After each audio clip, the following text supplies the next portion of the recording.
On today's episode, find out what makes Michael Misa such a fascinating draft prospect, as well as what grade I give Lukas Reichel for his performance this season.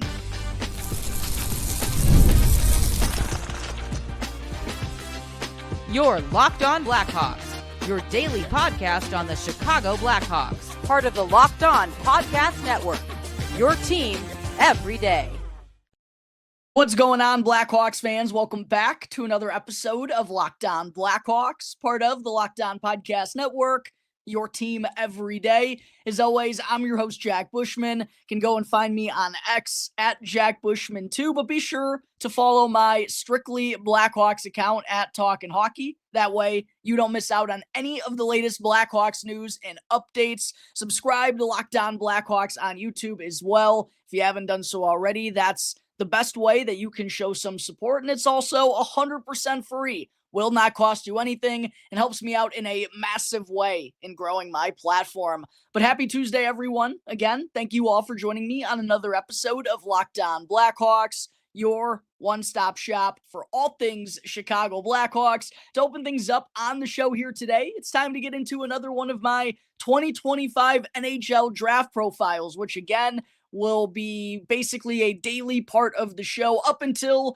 this year's NHL draft in late June, so that both I and all of you out there can get more familiar with every top prospect in this year's draft class. Yesterday, I opened things up with the projected number one overall pick, Matthew Schaefer. Make sure to go and check that out if you haven't done so already, and hit me up in the comment section below and let me know which draft prospect you want me to cover next. Who I'm going to be diving into today, though, is the man who's probably giving Schaefer the best run for his money as the number one overall pick, and a man a lot of us Blackhawks fans were hoping to come away with in this year's draft. Seems pretty unlikely, though, at number 3. Of course, I'm talking about Michael Misa, another super high-level, uber-talented prospect, expected to be, in my opinion, at least the first forward off of the board this year. 6'1", 185-pound center, did play the wing early on in his junior career, but has since transitioned to the center ice position, and as I'll get into, because of his strengths, I really do believe he's going to be a center at the next level.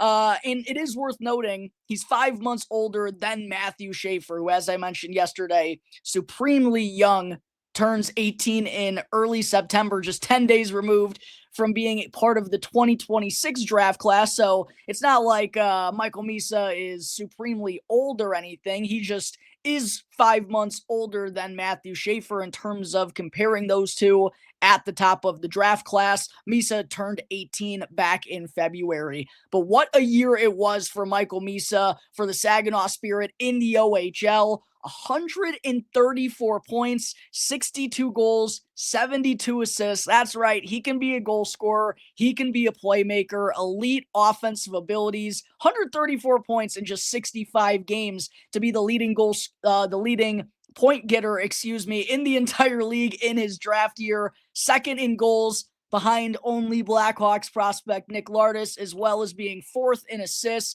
He was also the second fastest draft-eligible player in the OHL in the last 25 years to reach 50 goals, behind only Blackhawks legend, 3-time Stanley Cup champion, and future Hall of Famer Patrick Kane. But a massive breakout year for Michael Misa after he did have, not a bad year, 75 points, 29 goals, 46 assists in 67 games. Nothing to bat an eye at, but for a kid who was given special exemption to play in the OHL, being part of an elite group given that exemption to go and play in the league at 15 years old, and in that first year as a rookie, he was over a point per game, 56 points in 45 games. So for him to kind of be at the same point per game metric in his second year was a little bit disappointing. Now, I do think, based on what I heard, he was maybe just a little bit more timid that season and caught up in some of the defensive responsibilities out there on the ice and just being in the right place instead of letting his skills dominate. And I think that actually might do him some favors a little bit later down the road, but a huge leap in his production to get him up to, again, what I believe will be the first forward off of the board in this year's draft class. 134 points in 65 games as a 17, 18-year-old. Impressive stuff.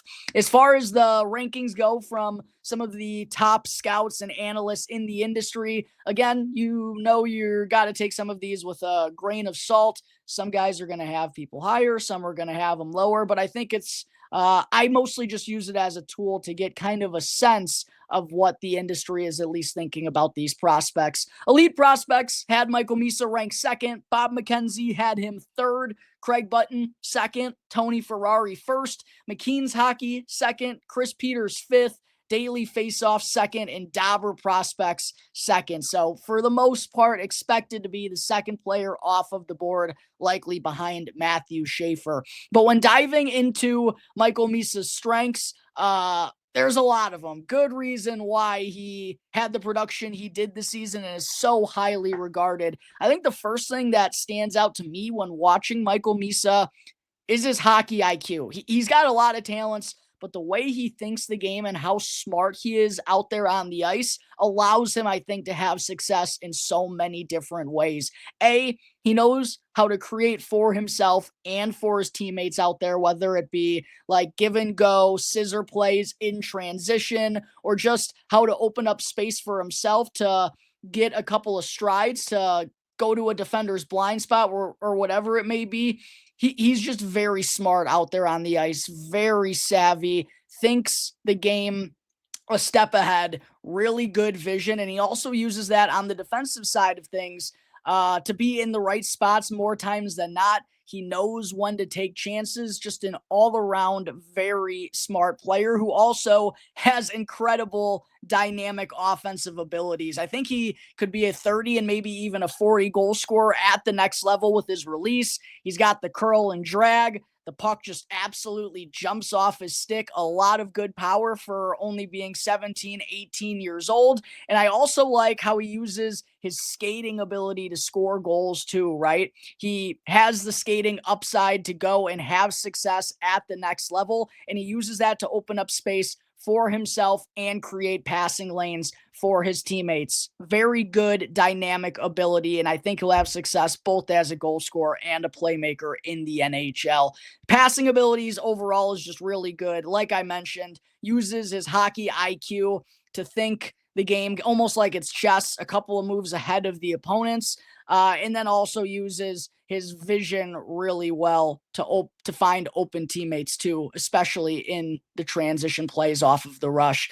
And that's where he's really effective too, which I think is another translatable skill to the NHL level, not only with the speed, but his recognition and how to use space. But just so effective when he gets one-on-ones to call his own number, shoot the puck, and beat goaltenders with his wrister. Just puts himself in so many good spots to make plays, create scoring chances for him and his teammates. Truly an overall elite offensive makeup, in my opinion. And he's more than that. He's a pretty reliable two-way player for a young man. And I think he's going to be a center at the next level because he has a really good motor and drive. Like, his compete level is really good. He makes a concerted effort on that side of the puck. And again, his knowledge and hockey IQ allows him to be in the right spots, ties up opponents' sticks. He makes these savvy little plays that, again, just show his intelligence, and his overall detail work is very fine-tuned. He's a very impressive prospect to watch, and uses that defensive ability too to go and force turnovers, right? He's very effective on the forecheck, good in the back check too, doesn't lose his guys in coverage, an all-around two-way player that I think will translate to the next level. And the reason I believe that too is because he's got a good 6'1" frame. He's not, an absolute massive power forward, but he's not undersized like someone like James Higgins, who I'm going to get into here in a couple of days. And because he plays with that edge and that compete level, in addition to his 6'1" frame, that's going to help him handle action against grown men at the next level. And he's just a competitor. He wants to be in those situations. And one thing that jumped out to me when watching the film on Michael Misa is how many great defensive plays he had against Porter Martone this season. It was like he knew him and Martone are kind of in that same conversation in the same draft class, and he like wanted to get the better of him every time they were out there on the ice together, and he did just that multiple times. And for him to make that effort too on the defensive side of things, I think is really impressive for a player of his offensive instincts. And then breaking down Michael Misa's weaknesses, there really aren't all that many. I'm honestly nitpicking going through these. First and foremost, he is going to have to continue to get stronger. Only about 185 pounds is what he's listed right now at 6'1". You'd probably want him to get closer to 200, buck 90, buck 95. Overall, just fill out that frame a bit more, but nothing different from what I say about 99.9% of these prospects in these profiles. I think the biggest thing offensively that he needs to work on, I mentioned, I think he can be a goal scorer. I think he can be a playmaker in the NHL. I want to see him continue to develop that one-timer. He really didn't score all that many goals, at least from what I saw on the one-timer this year, and doesn't necessarily have that booming clapper that maybe you would expect from a player who gets so much torque and has so much pop on his wrist shots and can beat goaltenders even when they're able to see the shot clearly. I just expect him to score goals from that variety a little bit more frequently. So just another layer to add to his arsenal. I think he does too need to, when he gets against better competition, he's going to have to make the simpler play a little bit more frequently. Again, nothing dissimilar from what I say about a lot of offensive-minded prospects. Tries to do a little bit too much himself sometimes, which dominant players, a lot of them have that tendency. But kind of forcing himself into turnovers is a habit you don't want to see him continue to have as he reaches that next level. And that's something to clean up a little bit. And I do think there's another level to go to with his stick handling. Didn't really score as many razzle-dazzle goals as you would expect from a player who scored 62 goals and added 72 assists this year. I think he is a capable stick handler and can carry the puck through the neutral zone and into the offensive zone in transition. I do believe that will be a skill of his, but to be really dominant in that aspect and for that to be a true strength of his, I think there's room for him to grow in the stick handling department. And honestly, Matthew Schaefer might have the quicker dekes than Michael Misa does. So those are the things that I think Michael Misa needs to work on, all of which I believe are firmly attainable. And there's just so much to love about this kid. And that's why I, again, think he and Matthew Schaefer are kind of in a class of their own in this draft class. As far as my projection right here, right now for Michael Misa, as I've said, very translatable skills to the next level and everything that he needs to work on. It's very attainable, very reachable, things that he can do. I think he has the goal scoring prowess and the playmaking, the vision, the hockey sense, the smarts, the details, and the edge, the motor, and the passion and drive to want to make plays all over the ice. I think he's going to be a fascinating and excellent two-way player at the NHL level, someone who could score 90 to 100 points. I don't know if he's ever going to be like a Hart Trophy winner leading the league in points, but he's someone who's going to have a lot of say in the team winning games because of how he can impact the game in all three zones. I really do believe he's going to be a very savvy two-way center at the next level. Someone who stood out to me as a comparison was Braden Point, although he is a little bit bigger than Braden Point.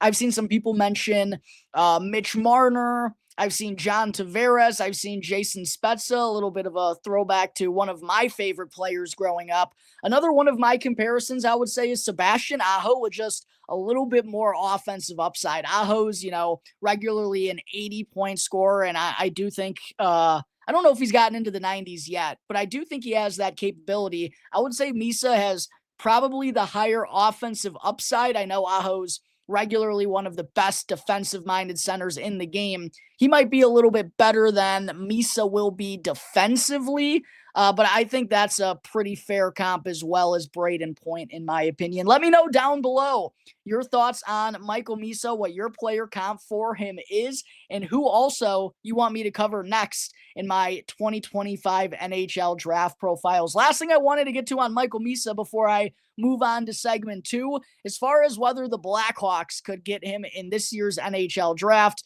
with the way I've been talking about him, I obviously certainly don't think so, with the Hawks on the clock at number 3. However, an interesting quote from Corey Pronman on a podcast here this morning about Michael Misa. Here's the quote. I would say I don't think a majority of the league thinks Misa is the best forward in the draft. He probably has a plurality that agrees with that, but there are other players who are in the mix to be the top forward. The number 2 pick is not a slam dunk that it's going to be Misa, even though if I was doing a mock draft today, I would probably give him to the Sharks. To me, that's absolutely crazy. I know I haven't gotten into Denoye, Frondell, anyone else besides Schaefer and Misa in my draft profiles yet, but I'm still familiar enough with all of these kids to know I think that would be absolutely crazy, and I would love for it to happen. Don't get me wrong, Hawks fans. Michael Misa did not go in the top 2.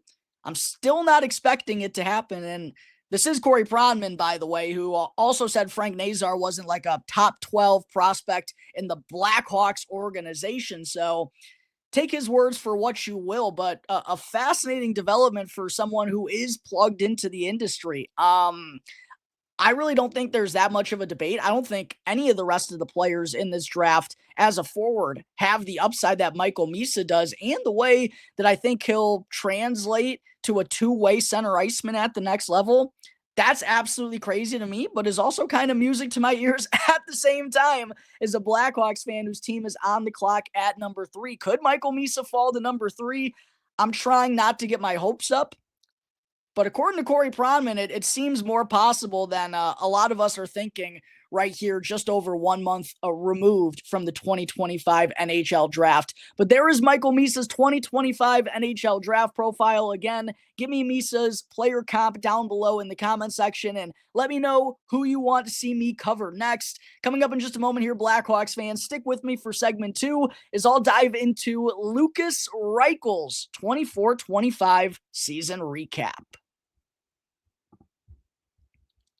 But first, I do got to talk to you all real quick about Wonderful Pistachios. Are you looking for a snack that's both delicious and nutritious? Well, then go and crack into a great source of protein with Wonderful Pistachios. And Wonderful Pistachios is one of the highest protein nuts, with each 1 ounce serving having 6 grams of protein, giving you over 10% of your daily nutritional value. Plus, they're packed with fiber to help keep you feeling fuller longer.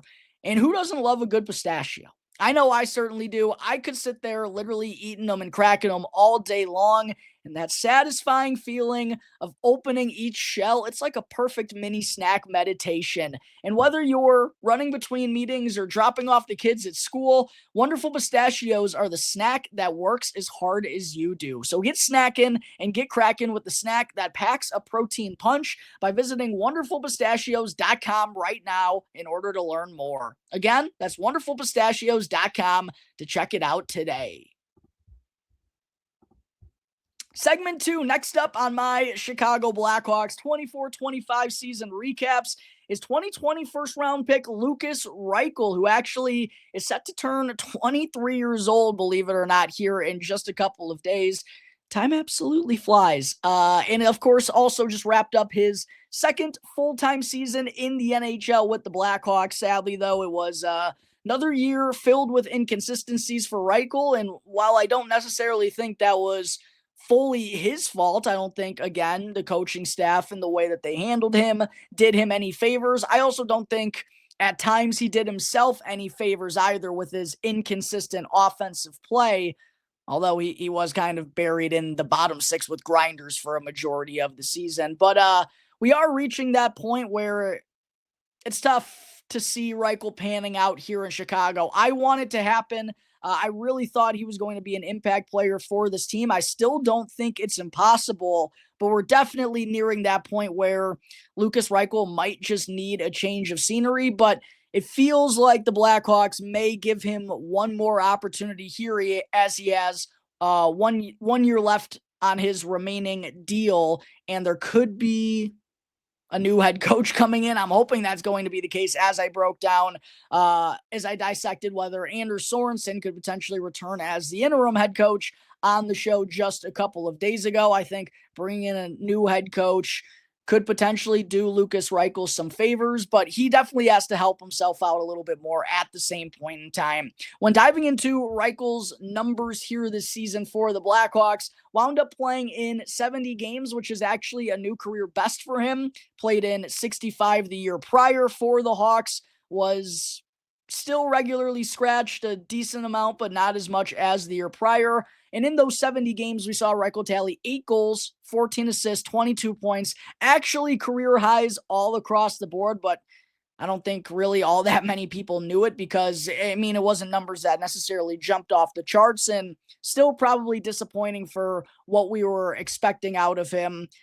especially as a first-round pick not all that long ago. But did boost his goal-scoring numbers by 3, had 5 the year prior, did boost his assist numbers by 3 as well, up from 11 to 14 here this season. That led to a new career best in points by 6. And in 70 games, he was a minus 16 for the Blackhawks, which actually isn't horrible for this team. I do think he was a decently reliable player. That is something that I think he benefited from going down in the bottom 6, working with a guy like Pat Maroon, who he established what seemed to be a pretty good relationship with. I mean, Lukas Reichel spent Christmas with Pat Maroon, his wife, and his kids, so they were obviously pretty gosh darn close. And I thought they worked pretty well together, as did Craig Smith with Lukas Reichel before he ended up getting traded to the Detroit Red Wings because of the surprising speed that Craig Smith had. I thought he and Reichel worked pretty well together, albeit in a short sample size in transition. But I do think Reichel improved his defensive play and was kind of forced to being buried down in the fourth line while also playing the center ice position. In 70 games, 12 penalty minutes, does a good job of staying out of the box, but also not the most physical style of player, which I think the Blackhawks have really tried to force him to be, but I don't ever think that's going to be his bread and butter. He's kind of like a Teuvo Teravainen-ish defensive player in a sense, whereas I mean, Teuvo's obviously the better defensive player, but neither of them are going to be all that engaged physically on the defensive side of things. But the point breakdown for Reichel this season, it all came at even strength, 8 even strength goals. Nice improvement. He actually only had 3 in 65 games the year prior, so was much more impactful at even strength despite having a much lesser role. And 12 of his 14 assists on the season came from the even strength variety as well. I would have liked to see Lukas Reichel get more of an opportunity on the power play, but they're just clearly guys now ahead of him in the pecking order, guys who were drafted by Kyle Davidson. As far as the shooting percentage for Reichel, 11.1%, nice increase after he shot 6% the year prior. The problem is he didn't really shoot all that frequently. I don't think the guys that he played with and their lack of speed and playmaking did him all that many favors in that category either, but he had 84 shots in 65 games the year prior when I think the shooting was still, getting pucks on net was still an issue for him. Only 72 shots on goal in 70 games this year. Tough to have success when you're not shooting the biscuit all that frequently. In terms of time on ice, 11 minutes and 55 seconds. As I mentioned, a much lesser role for Reichel this year after averaging 14 minutes and 7 seconds the year prior. Not that he was getting like consistent top 6 opportunities in 2023-24, but he was buried down in the lineup even more than he was the season prior. Face-off win percentage, 39.9% for Reichel this year. Not all that surprising, though, because, again, I don't think he's a center iceman in this league. And when he has found success, it's been on the wing. Would have liked to see him get more opportunities on the wing with some more offensive-minded players. We'll see if that happens to be the case if he remains with the Blackhawks next season. And then as far as takeaways, only 13 in 70 games this season, which was interesting to me. Takeaways is obviously one of those stats like hits, or it's kind of subjective to whoever the stat keeper is that day. I don't know if Lukas Reichel got shafted here or if he wasn't stripping the puck away, but only 13 takeaways in 70 games after having 33 and 65 the year prior. Like I said, I didn't think his defensive game got worse this year. If anything, it got better. So that was kind of a fascinating stat to me. But then diving into the analytics, 41.1 Corsi for percentage, not very good, even among the Blackhawks team standards. Was on the ice for 24 goals for to 37 goals against. Was definitely more reliable on the defensive side of things, though. 37 goals against that he was on the ice for at even strength this year compared to 45 the year prior, where he was only on the ice for 19 goals for. So a much more effective 5-on-5 player, even though it wasn't all that noticeable and didn't really make that much of a difference. Was not a game changer for this Blackhawks team. 90.7 on ice save percentage, though, for Blackhawks goaltenders when he was out there. I think that reflects the defensive uptick that Lukas Reichel had this season. Breaking down his strengths and weaknesses, just kind of what we've learned about Lukas Reichel up to this point, now that he's 2 years deep in the NHL with the Hawks. His strengths, definitely his biggest one is his skating ability and his edge work. He can absolutely fly. His top-level speed is among the fastest in the entire NHL. We just need him to utilize that more effectively in the offensive zone. Got to create more when he does get that separation for himself, which is something getting that separation for himself is something he has success with. It's just about putting it all together. And he is someone that, like I said, can carry the puck through the neutral zone. It was something the Blackhawks were really missing this year. He was one of the few guys who were capable, just wasn't really able to do all that much with it. Did get better on the defensive side of things. Don't ever think he's going to be a center iceman in this league, but him playing center these last couple of years, I do think could help him out moving forward. And then I do think he has the capability, if he figures it out in this league, to be someone who can kind of move up and down the lineup. I don't think he's going to be a top 6 staple in this league, but I do think he's someone who could potentially go up there and not look out of place, but is more so going to be probably a bottom 6 offensive-minded player. As far as his weaknesses, we know he's not necessarily a defensive stalwart. He doesn't play a physical style game. He's a little bit of an undersized forward. And then offensively, he doesn't have elite abilities. He's not going to be a power play one type of guy. Hasn't shown really an effective goal scoring prowess in the NHL. So definitely has a capped upside and is about to turn 23 years old. I still think because of his skating, that's going to give him a chance. However, there's no denying that Lukas Reichel's time to figure it out, that clock is starting to tick in, and you're starting to hear those ticks a little bit more and more with each passing day. As far as what grade I would give Lukas Reichel this year, I think for every single player that I'll go through on my season recaps, there's a lot that goes into their grade. For Reichel, he did set new career highs. He did play in 70 of the 82 games for the Blackhawks this season. I mentioned I did think he at least tried to make the most out of those fourth-line opportunities, which must have been really tough for a 22-year-old kid, especially watching players like Frank Nazar, kids he's been developing with these last few years in development camps and training camps and whatnot, to watch them go and get those opportunities. It couldn't have been very easy for him.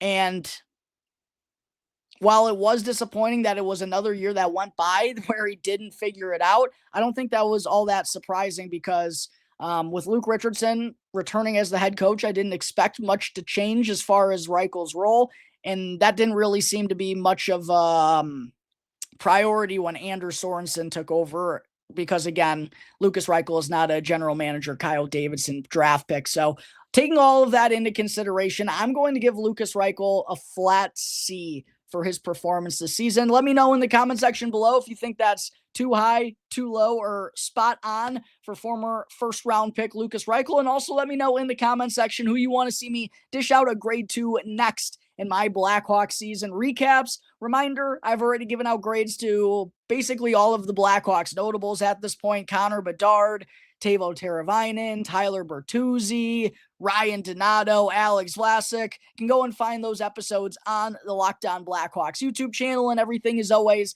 time-coded down in the description to make it very easy for you to scroll and find precisely the point that you want to find. But there is Lukas Reichel's 24-25 season recap coming up in just a moment. Before I close out today's episode, still have to get into an update on a couple of Blackhawks prospects.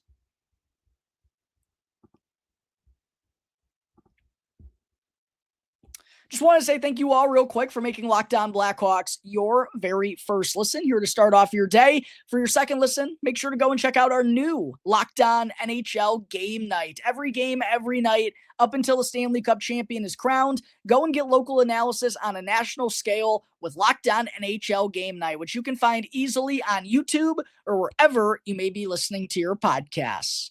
Segment 3, Scott Powers of The Athletic a couple of days ago provided some noteworthy updates on a handful of Blackhawks prospects who have yet to sign their entry-level contracts with the big league club, and Powers provided us a little bit of insight on what their futures with the organization entails, and I definitely wanted to get into all of that on the show here today as we are firmly in the offseason from top to bottom in the Blackhawks organization, with the Rockford IceHawks sadly getting knocked out to the hands of the Milwaukee Admirals. But because the Blackhawks have such a deep prospect pool, they're not going to be able to sign every single prospect that they've drafted over the last few years, and we've kind of got an idea of who those prospects that aren't going to be given contract offers. Scott Powers let us know who those guys are going to be. First, starting from the 2023 draft class, as the 2024 class, there's obviously still time for the Blackhawks to make decisions on any of those players who have not yet signed their ELCs.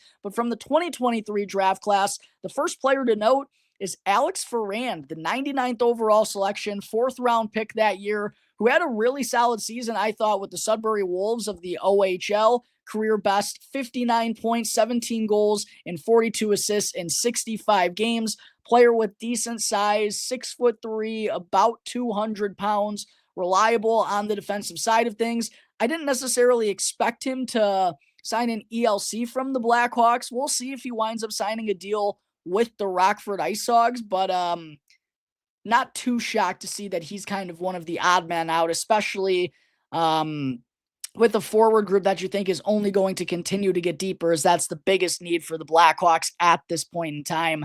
In addition to Alex Ferrand not expected to get his entry-level contract, doesn't sound like the Blackhawks are ready to convert Marcel Marcel's AHL deal to an NHL deal yet either. Marcel, of course, a fan favorite for having the same name twice, first and last name, was a 5th round pick in 2023, 131st overall, has been with the Rockford IceHawks the last 2 years under an AHL deal. Kind of interesting that he made the leap to the pro scene so early. He's been okay when he has gotten into the lineup for the IceHawks, but I don't really think he's someone who has an NHL future. Neither does Alex Ferrand, in my opinion, so not really surprised to see the Blackhawks having all that much interest in those two guys getting NHL deals, and not all that surprising, although it is sad to see my boy Big Milton Oscarsson, 2023 6th round pick, 167th overall, 6'7" forward now. He's grown another inch since the Blackhawks drafted him. Not surprising that he's not expected to get an ELC from the Blackhawks. Has been playing pro hockey over in the SHL the last couple of years. Had 11 points this season, 5 goals and 6 assists in 2 games. But I think it was a worthy late round pick from the Blackhawks. Hey, we've seen Louis Crevier, 7th round pick, make it all the way up into the NHL. And I believe in the last 10 years, I think it was the stat from, it might have even been from Scott Powers, but no 7th round pick in a certain amount of time has played more games in the NHL than Louis Crevier. So I understand the Blackhawks taking some shots in the later rounds on some absolute monsters. Not too surprised that Milton Oscarsson isn't going to be getting his ELC, though. Wishing him all the best, though, in his future endeavors. From the 2022 draft class next, only one player here who the Blackhawks aren't expected to give an entry-level contract to, and that's actually not the case. I believe they offered this man a contract. Who I'm talking about is Dominic James, 6th round selection in 2022. It's reported that the Blackhawks gave him an offer to sign his ELC, and he turned down the Blackhawks contract. So he's expected to be an unrestricted free agent and be able to choose where he's going to, who he's going to sign with come August 15th. Dominic James, speedy, defensive, two-way forward, some good goal-scoring abilities, probably the second best player on Minnesota Duluth this past season. If he did make the NHL, it was going to be probably as a fourth liner, so not someone I'm going to be really losing sleep over. But interesting that he didn't elect to sign with the Blackhawks. And then we got two players last from the 2021 draft class, two semi-notables here. The first being Victor Sternborg. I still never got confirmation of the official pronunciation of this dude's last name, but he was a fourth-round pick for the Blackhawks in 2021, 108th overall, did some good work professionally over in the SHL the last few years, played for Sweden at the World Championships, I believe captained them at the World Juniors and scored a big overtime goal, was mostly known for his work ethic and his defensive ability, was never an offensive-minded guy, but had some decent size, plays with a high motor. Again, someone who, like Dominic James, if he does make the NHL, is probably going to be a fourth liner.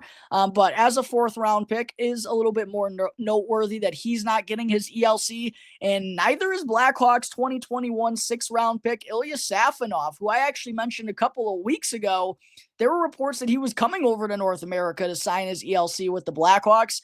Doesn't seem like that's going to be happening now. Broke out in 2022-23 as a 19-year-old in the KHL. And I actually believe at the midway point of the season, as a 19-year-old, he was named the team captain, but he had 37 points, 19 goals, and 18 assists that year. Big 6'4" forward prospect who has decent skating ability, can play a two-way game, but the offensive production has really died down the last 2 years. He only had 22 points, 7 goals, and 15 assists in 51 games this past season, and is going to be turning 24 years old here in May, which I believe would mean his entry-level contract would only be for 1 year. So maybe that's why the Blackhawks are choosing not to do that, in addition to just not really having the room in their prospect pool. And there's only a certain amount of contracts that they can give out in the organization. But a little bit surprising that after hearing a couple of weeks ago, it sounded like Safonov was going to come over to North America. Still might be doing that, but it's not to sign his ELC with the Chicago Blackhawks. So there's an update on 6 prospects in the Blackhawks organization who are not expected to be given entry-level contracts. That's going to wrap up today's episode of Locked On Blackhawks, everyone. As always, thank you all again for joining me on the show. Be sure to hit that subscribe button. Subscribe to Locked On Blackhawks on YouTube. And go and follow Locked On Blackhawks for free as well, wherever you may be listening to your podcast. That way you can get the latest episode, regardless of where you are, as soon as it gets uploaded each and every day. As always, I'm your host, Jack Bushman. Check me out on X at Jack Bushman2, but make sure to follow my Strictly Blackhawks account at Talkin' Hockey. That way you can get all of the latest Blackhawks news and updates. Until tomorrow's episode, everyone, enjoy the rest of your day. I'll see you next time on the Locked On Blackhawks podcast, part of the Locked On Podcast Network, your team every day.